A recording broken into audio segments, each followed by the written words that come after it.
हमारा अगला प्रश्न है प्रश्न नंबर 4। इनमें अपन को दो संख्याएं दी हुई हैं। इनमें से आपकी एक संख्या है 306 और दूसरी आपकी 657। इन दो संख्याओं का आपको एचसीएफ दिया हुआ है जो कि आपका 9 है और एलसीएम अपन को क्या करना है, निकालना है। एलसीएम क्या करना अपन को, निकालना है। तो अपन एलसीएम इसका निकालते हैं। तो इस सवाल को अपन दो तरीके से कर सकते हैं। या तो पहले अपन 306 की अभाज्य गुणनखंडों को निकाल लें और 657 के अभाज्य गुणनखंडों को निकाल लें। निकाल करके अपन एलसीएम डायरेक्ट निकाल सकते। और दूसरा तरीका है आप इसको सूत्र की सहायता से भी कर सकते हैं। तो अपन इसको यहाँ पर सूत्र की सहायता से हल करेंगे। तो चलिए अपन इसे हल करते हैं।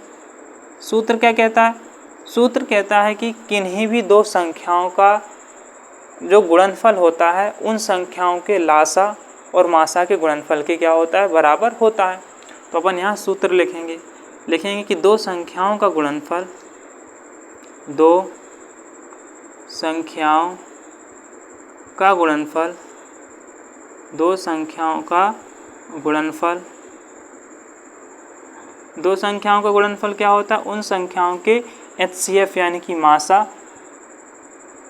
और लासा यानी कि एलसीएम के गुणनफल के बराबर होता है। तो दो संख्याओं का गुणनफल, तो संख्याएं कौन कौन सी हैं, संख्या एक है आपकी 306 और दूसरी है आपकी 657। यदि मैं इन दो संख्याओं का गुणा करूं तो इसके एचसीएफ जो कि आपको दिया है 9 है और इसका एलसीएम जो कि आपको निकालना है, इनके गुणनफल के क्या होगा, बराबर होता है। तो आप इनका पहले गुणा कर लें। तो अपन इधर 306 और 657 का गुणा कर लेते हैं। 7 का गुणा इसके साथ करोगे तो 6 से तो आपका 42 आ जाएगा, फिर 7 ही आपका 21 आ जाएगा। 5 का करोगे तो 5 छके 30 आ जाएगा, 5 तिया 15 आ जाएगा। 6 का करोगे तो 6 36 आ जाएगा और 6 तिया आपका 18 बचेगा। घटाने में 2 आया, इधर 4 आया आपका और इधर 6 3 9 और 1 10 की 0 हासिल आपकी 1 आ गई। 5 3 8, 8 और 2 10 और 1 हासिल 11 की 1। अब आपके पास 1 बचा, 8 और 1 9 और 1 10 की 0 हासिल 1 आ जाएगी। 1 और 1 जोड़ोगे तो आपका 2 आ जाएगा। तो यहाँ इनका गुणा करने पर अपन को मिला 20 10 42, 20 10 42 और यहाँ पर आपका 9 है गुणे एलसीएम।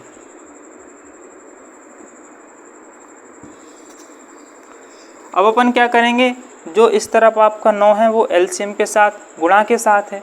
तो जब भी गुणा की संख्या इस बराबर के चिन्ह के या तो इस तरफ आए या उस तरफ जाए, तो हमेशा गुणा की संख्या बराबर के निशान के उस तरफ जाने पर क्या होती है कि दूसरी संख्या के बटे में चली जाती है, यानी कि नीचे आ जाती है। जैसे कि यहाँ पर यदि मैं 9 को इस तरफ लाऊंगा तो 9 आपकी क्या होगी, इस संख्या के नीचे आ जाएगी।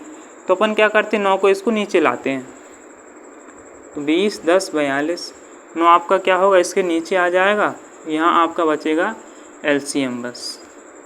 अब आप क्या करेंगे, 9 का भाग इसमें लगा देंगे। तो अपन 9 का भाग इसमें लगाते हैं। तो 9 का भाग इसमें लगाओगे तो आपका 9 दूनी 18, 2 बार में गया। आपका 20 में से 18 घटाओगे तो 2 बचेगा, अंक 1 का उतारोगे तो 21 हो गया। तो 9 का भाग 21 में लगाओगे तो आपका 2 बार में जाएगा, 18 घटाने में आपका 3 आएगा।